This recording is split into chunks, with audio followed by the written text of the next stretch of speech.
Thanks for inviting me. I was invited to actually give an overview of the status of the small scale crisis in cold dark matter theory. Or, the other way of putting that is, what do galaxies tell us about the current dark matter model? And I always like to start off with this slide. I am a simulator of galaxies, and I always like to start off with this movie because much of what I have to say about the small scale crisis comes down to the fact that you have to take these sorts of processes into account. So what you're seeing here is supernova explosions going off in dwarf galaxies, and this color here is gas being ejected out of these dwarf galaxies. It's initially white as it's very hot, and then it expands and cools and turns yellow and then red. But the main point is that these types of physical processes have an impact on the dark matter structure in these dwarf galaxies. And so if you want to understand dark matter, you have to worry about these sorts of things too. So I'll just get right to the point and say that in my mind, there's not really a small scale crisis anymore. And that's because in the last decade, there's been a lot of work by simulators that has shown that if you include a realistic treatment of baryonic physics, a lot of the known problems of cold dark matter galaxy formation theory go away. And due to time constraints, I can't go through every one, but I thought I would highlight a couple of examples here. The first two on this little scorecard that I've got, bulgeless disk galaxies and the cusp core problem, right? The cusp core problem is one of the most famous in galaxy formation small scale crises, but it was solved when we started having these galactic winds in our simulations. And that's what you're seeing here on the right hand side is a dwarf galaxy. We're actually looking at it edge on. It's a disk galaxy that we're looking at edge on. And this movie was made at a time when there's been a burst of star formation, and the massive stars then go supernovae, and they drive these hot bubbles of gas that then expand out of the galaxy and drive these big galactic winds. And it turns out that that is a process that happens over and over again in dwarf galaxies. And every time you drive these big mass of gas out of the galaxy, you also fluctuate the gravitational potential well. And so when that happens, the orbits of the dark matter expand, and you do this over and over again, fluctuating the gravitational potential well, and you transform a cusp of dark matter into a chord profile instead. And at the same time, you remove a whole bunch of low angular momentum material, and you make that galaxy a bulgeless disk galaxy.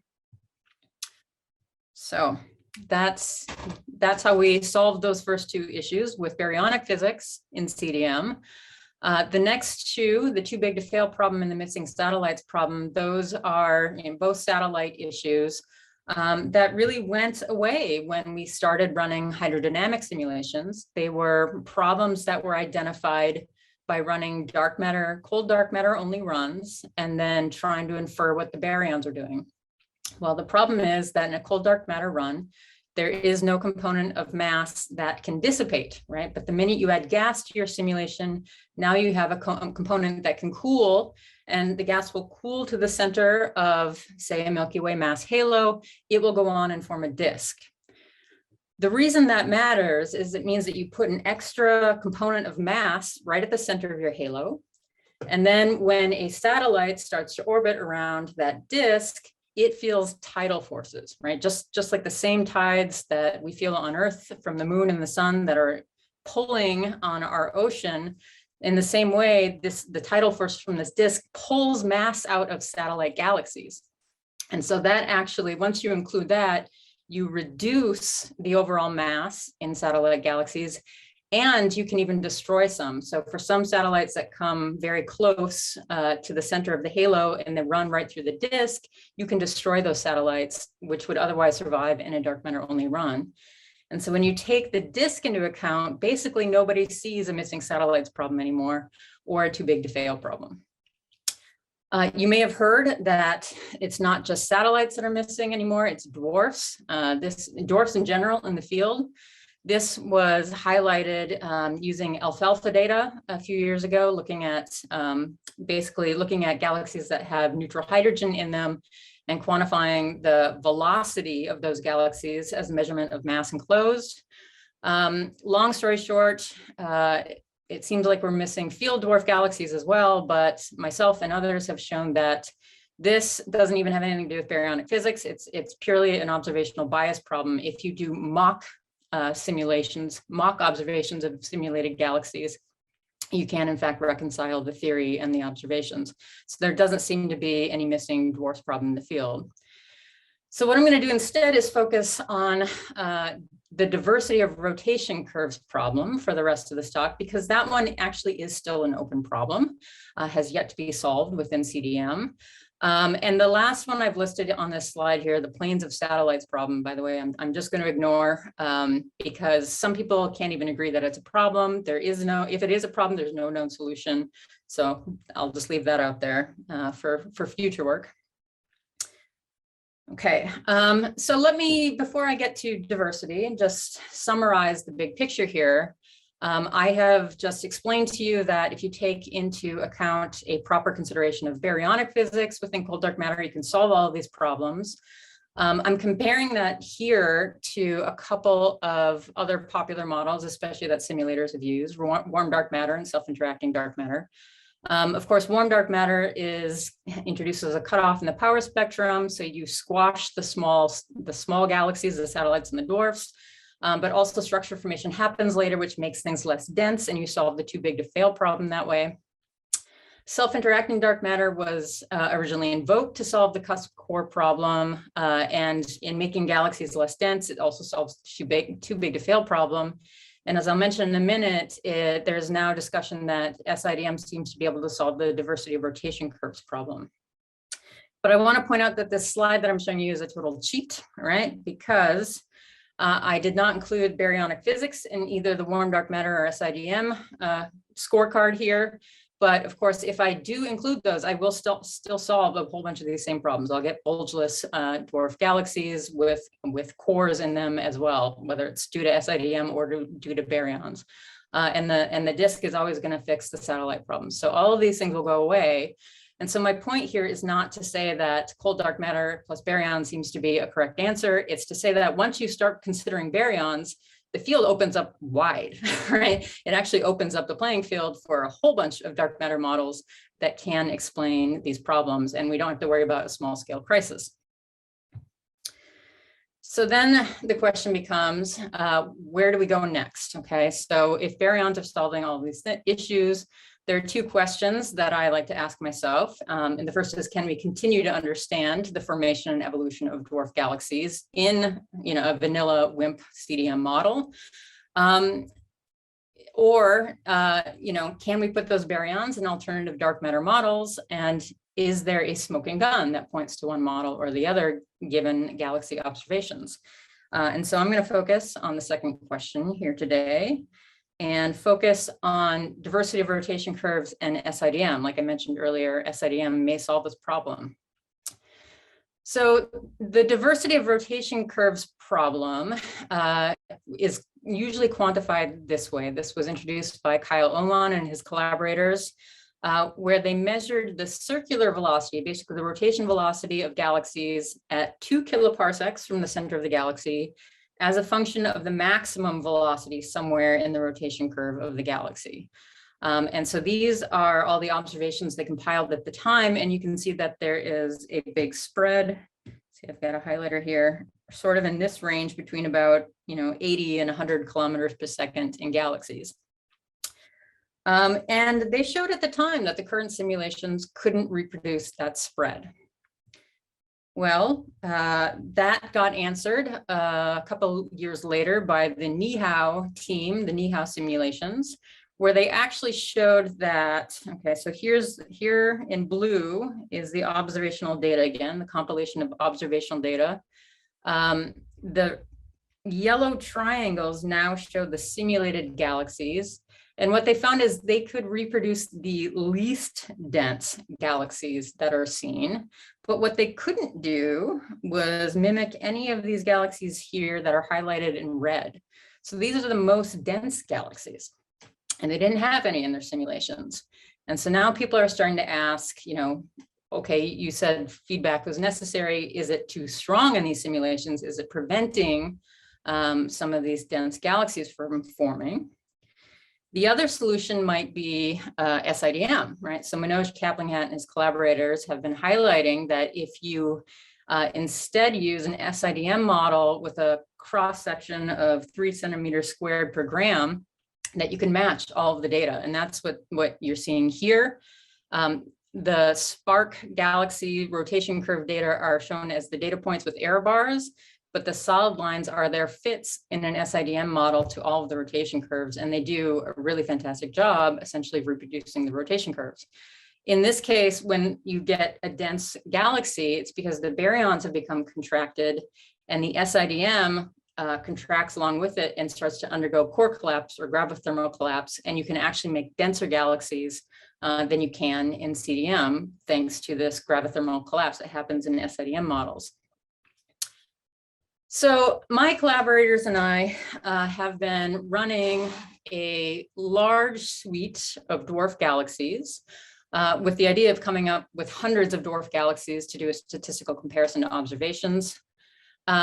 Here's where we're at. Okay, so again, we're looking at the diversity problem, and the gray data is actual galaxies.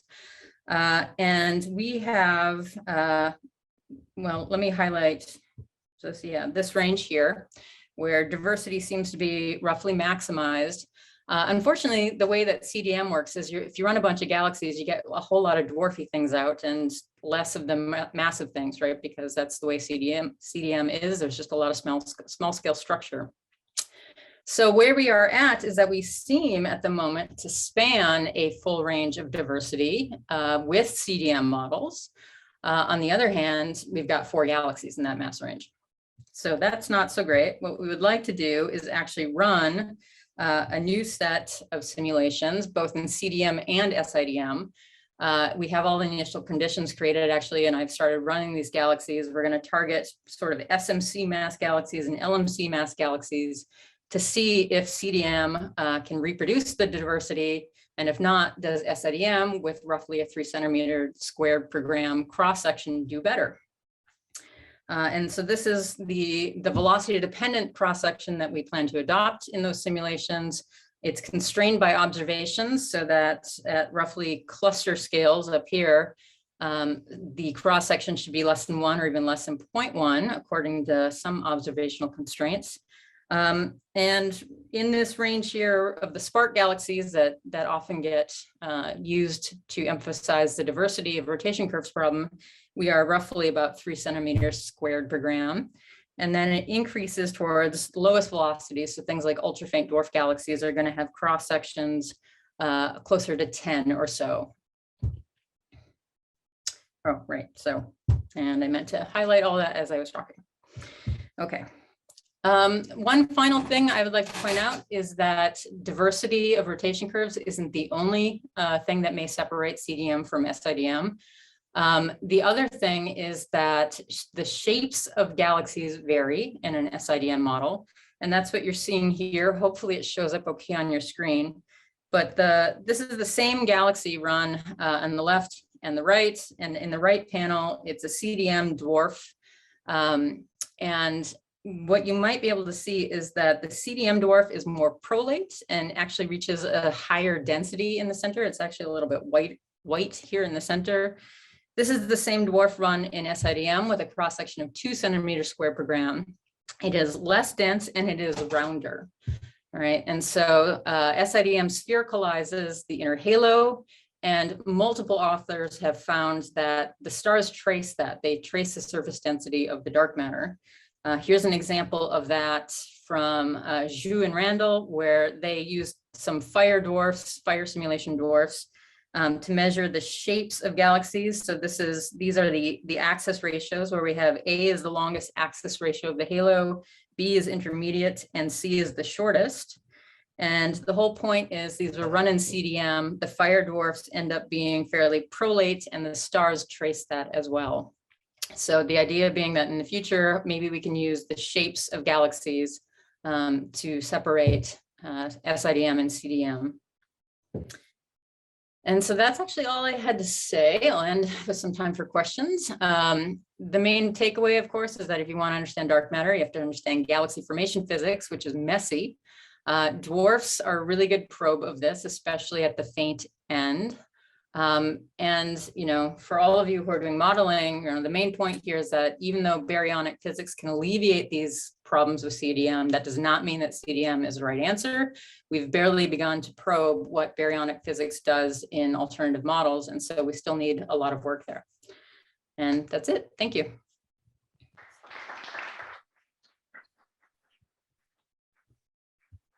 Very much. Hello, thanks, Alyson. I'm Kfir Bloom. So I have a question about the diversity problem.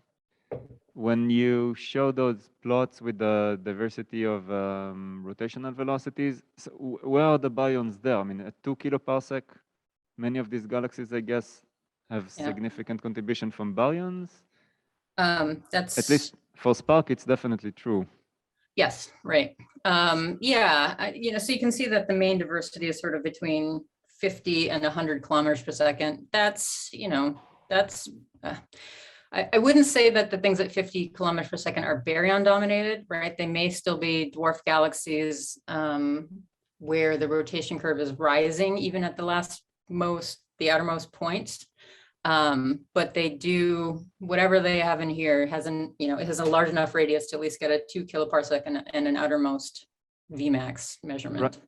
I think my question is, but these are observed velocities on the X and the Y. Are these observed total circular velocities, or somebody's trying to subtract the stellar contribution? No, these are total observed velocities. So there is no point in looking at anything like this with simulations that don't have baryons. If baryons in most of these are at least 30, 50%. Right. Thanks. Other questions? Thanks, Alyson. This is Jeff. I just wanted to understand, so in terms of the parameters that are associated with these baryonic feedback parameters that are involved here, is there a hope to constrain them outside of these simulations such that you could kind of nail down that this is really what's happening? Or is this kind of going to be the way things are going to look like in the future as well, where you'll have these set of free parameters that you use, I don't know how many, and you just kind of hope that those are a good set to fill all the data sets? No, I think there is some hope even within a CDM model, right? And I say that because these simulations that I'm showing you here are very different from, say, the fire dwarf galaxies. And I think it's a direct result of feedback. We are able to make disky dwarf galaxies in our model, and fire tends not to. And follow-up work on that suggests that it's because their feedback model is so strong, it prevents gas accretion at low redshift, and then you can't go on and build a disk in those dwarfs. So that tells me right there that we've got a fundamental difference in the galaxies we're creating due to our feedback model, and so that we can use that to try to constrain the feedback better as well. And I know that there are this is sort of becoming a hot topic, even with some of my collaborators who work on semi-analytic models, trying to figure out what is the correct amount of hot gas that you need around the galaxy in order to get morphologies and stellar masses and whatnot correct. Hi, Alyson. This is David Curtin. Thanks for the nice talk. So sort of two questions. I guess the first one, as a comment, you were mentioning that we need to see more n-body simulations with different kinds of dark matter. I feel like I want to have an offline conversation because we're actually implementing atomic dark matter into Gizmo right now with Phil Hopkins and Norm and Mariangela. Yep. So I think it'll be interesting to see how that'll stack up by comparison, and I kind of want to get some notes off you at some point. The other thing that I meant to ask is related to Jeff's question, which is, if the feedback is so strong in the normal fire simulations that you're, arresting your ability to solve one of these problems. And in a sense, if I wanted to take a sort of BSM-centric view, this is the nightmare scenario that we have been fearing a little bit, where you sort of fit, if there is some BSM physics in small-scale structure, then you sort of fit your model to make it go away. And maybe the fact that, like you say, the feedback is so strong that you cannot solve this is a sign that something doesn't quite work. Is there some way to sort of do a rigorous over-constraining of the model and see whether baryonic physics is responsible for one of these? Like, could I push the anomaly somewhere else? And I always Yeah. have one anomaly left. You know what I mean? Like, it's like a sort of Right. over-constrained problem where you don't know where the bump in the carpet actually is. So this is actually the reason I brought up shapes, because right, there is a range where none of our feedback models predict impacts, right? So below about 10 to the 6, 10 to the 7 in stellar mass, we all agree that there does not seem to be enough energy from supernova feedback to impact the dark matter in these dwarf galaxies. And so if you can go to the lower mass galaxies, in theory, feedback is not influencing you. And if you can make a statement about the dark matter there, then you can actually put some independent constraints on it. And so my thought is that shapes may be one of these things, right? That if you can look at shapes of galaxies in this low mass range, that you would actually then be able to constrain it without worrying about feedback. Is there a reason why do we have the data that we need to make those constraints right now? Or is it just sort of a matter of running the right simulations at high enough resolution or something? Yeah, I don't think we're there yet, is the short answer. That we need a lot more ultra faint simulations. We need a lot more data. LSST is going to make a big impact on this, right? It is supposed to find like hundreds of ultra faint galaxies out to like a megaparsec. I think that's going to be a huge constraint in the future from observations on what's going on in those dwarf galaxies. Awesome. Thank you. Okay, thank you, Alyson. We maybe take the occasion to thank Alyson again and also all the speakers of the